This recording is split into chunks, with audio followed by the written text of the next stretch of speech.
What's poppin', y'all? Welcome back to my YouTube channel. Today, you're here with me, Shmay, on Tub Talk Tuesday. Yeah, as you can see, I'm in the tub. Got a face mask on, using Shea Moisture's African Black Soap Clarifying Mud Mask. And got some incense and candles lit. Filled the bath up with some bubbles and some bath salts. And yeah, here we are, relaxing. This is my favorite form of self-care. This is just the way that resonates most with me in terms of making an intentional ritual that is showing up for myself and is good for my soul and my body, my spirit, my heart, my mind, all of that. With that thought, I wanted to just talk about self-care more in depth, why it's important, why it doesn't have to literally look like this, because I know a lot of times in the spiritual and the wellness community, self-love community, if you can consider it, everyone should love themselves, but you know what I mean. I feel like we hear a lot about it, and it can seem a little daunting, or like you have to be, this like spiritual, like meditating wellness person that loves to do exactly what I'm doing, and it doesn't. I feel like self-care at its core is really just making intentional actions or behaviors, partaking in those kind of practices as a means to show up for yourself. So that doesn't, like I said, have to mean bubble baths and face masks and burning incense and candles, but that can mean going for a jog in the morning. That can mean intaking more water throughout your day, and with every sip that you take, you clear your mind and you focus on what you want out of your life. Could mean reading a page from your favorite book, or learning a new skill, and that's how, as often or little as often as you want. But I think the key is consistency, and the key is intention. So, there's a lot of things that we partake in, a lot of behaviors, a lot of practices that we kind of partake in subconsciously. Like we eat because we have to, we need energy in our bodies, we sleep, we bathe, take showers, baths, whatever. We read because we want to learn new things, or we have to for school. But I think a lot of times we do those things without purpose or intention, and that can make things feel like a chore, and it can make things feel overwhelming, especially if, just inside our minds is a lot of chaos.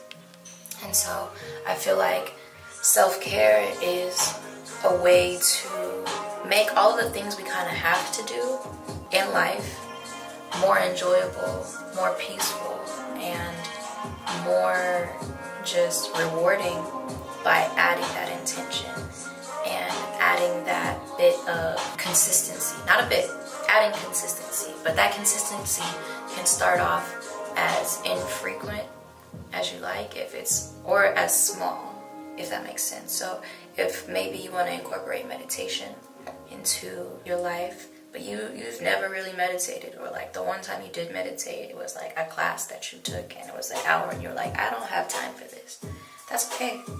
You can meditate for 2 minutes every morning before you wake up, and you can do it while you're still laying down. Literally wake up, and instead of like grabbing your phone and checking your text and Instagram and Twitter and all your notifications, you don't touch your phone.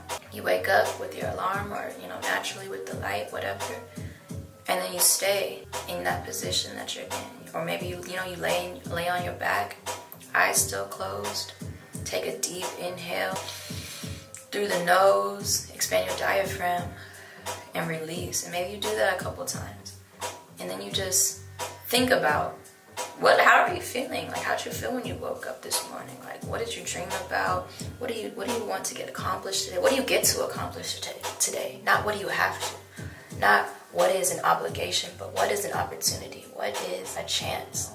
Every day is not guaranteed, so the fact that you woke up this morning, you're even watching this video on your phone, your laptop, whatever, that's amazing, that's beautiful, that's an honor, that's a privilege. And we're so lucky to be these sensual creatures that can experience things like sight, like sound, smell, taste, touch. And I think that with self-care, those are very important to keep in mind with the intention that you're setting with whatever, practice you're incorporating or making more consistent, is how can you invigorate or entice those senses. With this bath, almost all of my senses are being enticed. I would usually have a cup of tea, but I don't, because I wanted to get right to it. I've got a papaya candle burning, I have rose incense burning.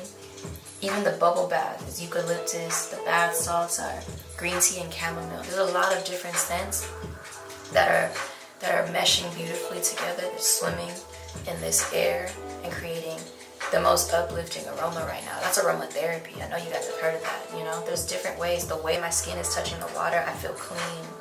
It's warm. Warmth is a comforting feeling. So, whatever it is, think about those specific senses that you want to purposefully entice. If it's reading, or looking through a book. Is it visual? Do you want to look through a photo book? Do you want to see beautiful illustrations? Do you want to read or listen to audiobooks, podcasts? Do you want to listen to words where someone's voice just instantly calms you, or the words that they're saying instantly resonate with your soul? Think about that. I think it's just so important to realize how taking care of yourself is not an option. You know what I mean? Especially if you consider yourself a caring person, or you care for other people, you love other people. Self-care and self-love go hand in hand, but so does self-care and self-love go hand in hand with loving and caring for others. How can you love someone? How can you care for someone else if you don't do that for yourself? Think about it. You may think that you really, love someone. Think about a relationship, right? I've been in one where I swear I loved and I would do anything for this other person, but they were hurting me, and I didn't care and love for myself enough to realize that that wasn't really love that I was giving to them and not receiving. That was desperation and dependence, not independence. I was dependent on that person for my happiness. I was dependent on that person to validate my own self-worth. They can't do that for me. I can only do that for myself. So to be able to feel like I was loving and caring and, validating that person, I really wasn't. If anything, I was putting a burden onto them, because they can most likely, or at least subconsciously, sense, that neediness. And so with self-care, I think it's so important to realize how you can't take from an empty or a half full cup and give that all away to someone else if your own cup is not full. So to keep it short and sweet, I want you guys to just think about something simple, so probably something you already do, something that brings you joy. Maybe it's drawing, but you don't really know how to draw, but you want to learn. Or maybe is keeping a journal. You like writing, but you don't ever really write, but you write captions on Instagram. Find a way to make things you already enjoy more intentional in your daily or weekly, monthly routine, whatever it is. But make it a routine, and you can start as small or as less often, but build until it becomes, something consistent that you don't even have to think about.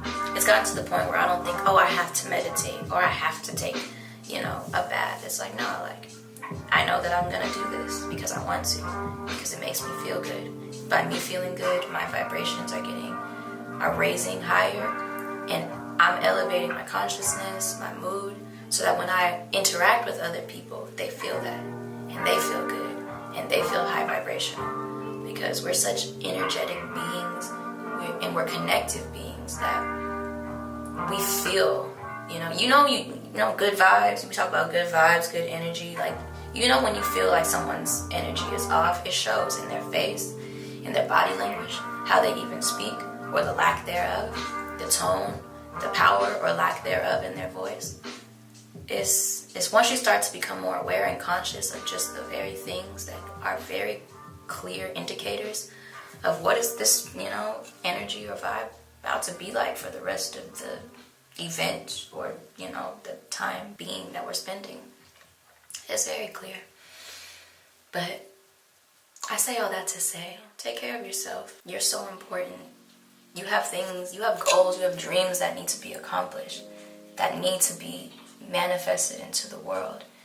And, you know, I feel like, not the only way, but honestly, no, I feel like the only way you're going to make those dreams come true is if, one, you take control of yourself, your mind, your emotions, and you do that by showing up for yourself. You are your very best friend. Like, at the end of the day, even if you're in an amazing relationship, you have amazing friends, like, there's going to be times where you have to be by yourself. And you have to be okay with that. You're not lonely. You know what I mean? Like, you're just comfortable in your aloneness, in your sacred space. I think being alone is one of the best times to recharge. You get to do things without no one else's wants or needs or desires, like, interfering with that. That's beautiful, man. But yeah, I wanted to leave it short and sweet. I hope this is short and sweet, man. I just be talking. But take care of yourselves, you guys. That's so important. You are so important. You matter. Kick off the new year, you know, with some intention and just showing up for yourself more. Showing up for yourself better. Being kinder to yourself. Taking better care of your body and your mind. Do what you gotta do. You know what it is. I don't know. You know you best, so I leave you all with that note. Love and light. I wish you peace and balance. And have a beautiful rest of your day. Until next time.